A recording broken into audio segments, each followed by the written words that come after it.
আমি রূপা সেনগুপ্ত। আজ বানাবো আম তেল দিয়ে পুর ভরা পনির কাটলেট। তো কি কি নিয়েছি একটু দেখে নিই। এখানে 400 পনিরকে আমি পাতলা পাতলা স্লাইসে কেটে নিয়েছি। 8 পিস পনির আছে। নিয়েছি এখানে 3 চামচ পোস্ত, 1 চামচ সাদা সর্ষে আর 1 চামচ কালো সর্ষে।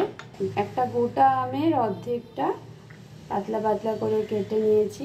4টে কাঁচা লঙ্কা, 1 বাটি থেকে কিছুটা কম কোরানো নারকেল, আর নিয়েছি একটা চিজ কিউব, লবণ। সবার আগে আম তেল তৈরি করে নেব। গ্যাসে কড়া বসিয়ে দিয়েছি, কড়া গরম হয়ে গেছে। কড়াই দিয়ে দিয়েছি 2 টেবিল চামচের মতো সর্ষের তেল। যেহেতু আমি এখানে আম তেল বানাচ্ছি, তেলটা একটু বেশি লাগবে। তেল গরম হতে দেব। তেল গরম হয়ে গেছে, এখন দিয়ে দেব কেটে রাখা আম তেলে দিয়ে 2 মিনিটের মতো ভেজে নেব। 2 মিনিট ভাজা হয়ে গেছে, এখন দিয়ে দেব 1 চামচ ভরে কাশ্মীরি লঙ্কার গুঁড়ো,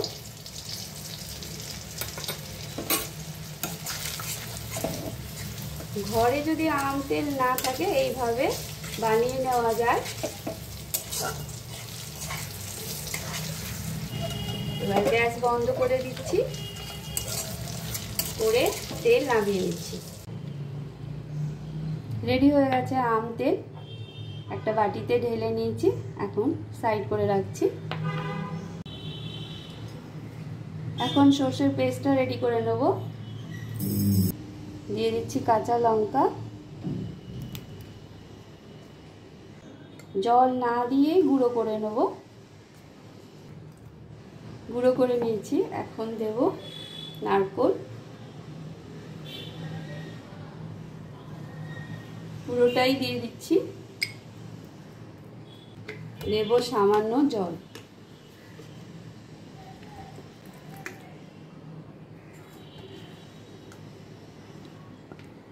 একটা একদম স্মুথ পেস্ট বানিয়ে নেব। পেস্ট রেডি হয়ে গেছে। পনিরগুলো বড় প্লেটে নিয়ে নিচ্ছি।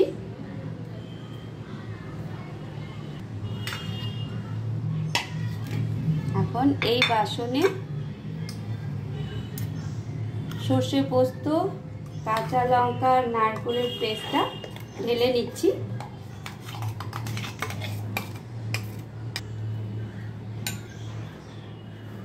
পেস্টের মধ্যে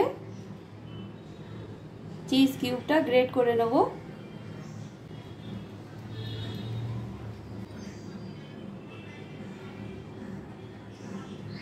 দিয়ে দিচ্ছি 1/2 চামচেরও কম লবণ। দেব 1 চামচের মতো আম তেল।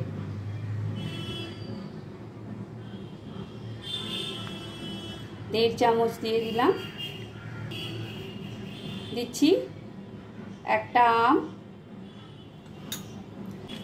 আম দিলে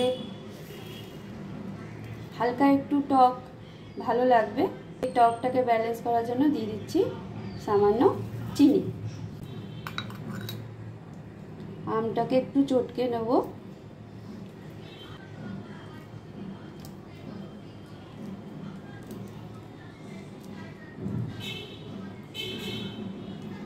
চটকে পেস্টের মধ্যে ভালো করে মিশিয়ে নেব।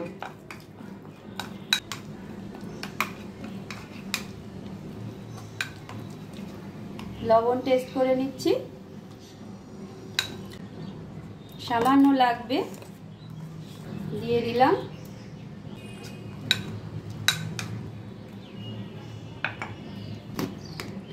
এখন পনিরের স্লাইসগুলোর মধ্যে হালকা একটু লবণ লাগিয়ে নিচ্ছি।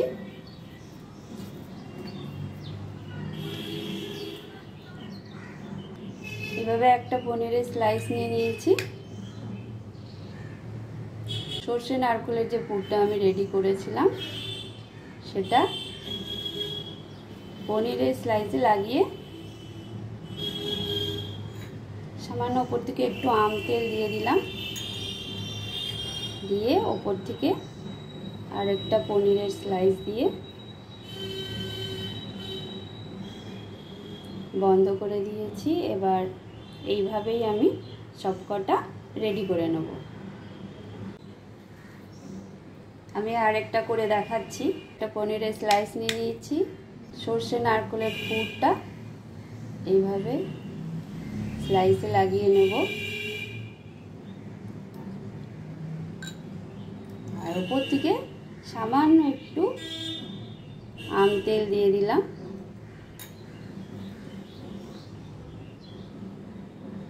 তার উপরে দিয়ে দেবো আরেকটা পনিরের স্লাইস। রেডি হয়ে গেল সব কটাই। একটা বাসনে আমি 4 চামচ ময়দা নিয়ে নিয়েছি, দিয়ে দিচ্ছি সামান্য লবণ, জল দিয়ে একটা ঘন ঘোল বানিয়ে নেব।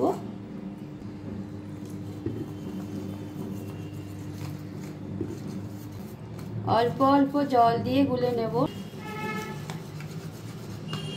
লবণ টেস্ট করে নিচ্ছি, ঠিক আছে।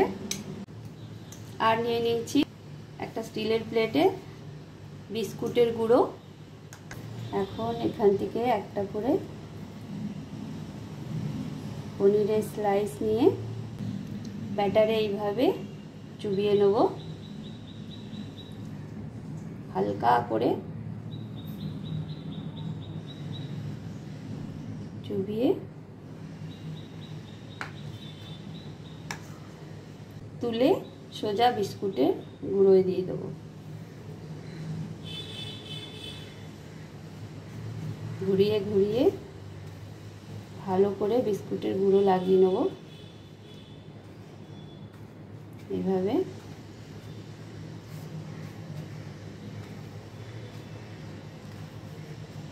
চারদিকেই এইভাবে লাগিয়ে নেব।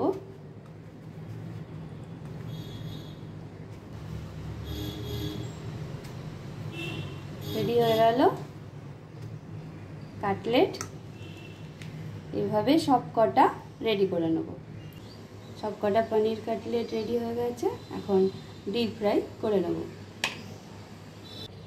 গ্যাসে কড়া বসিয়ে দিয়েছি, কড়া গরম হয়ে গেছিলো, দিয়ে দিয়েছি অনেকটা সাদা তেল।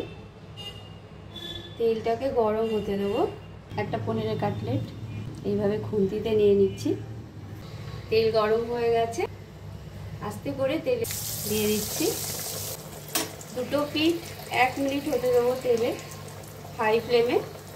তারপরে একদম কম আঁচ করে 1 মিনিট হতে দেবো। পনিরটা উল্টে দিচ্ছি, নিচের দিকটা হয়ে গেছে। দুটো পিঠই ভালো করে ভাজা হয়ে গেছে। এখন 1 মিনিট একদম কম আঁচ করে হতে দেবো, যাতে পনির কাটলেটটা মুচমুচে হয়। এই অবস্থাতে বের করে নিয়ে পরে ভাজলেও মুচমুচে হবে।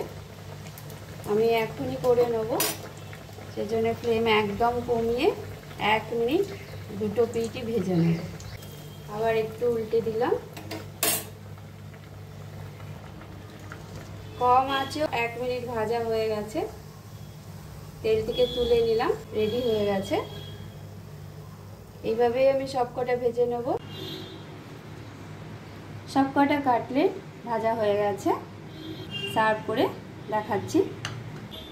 রেডি হয়ে গেছে আমার আম তেল দিয়ে পুর ভরা পনির কাটলেট।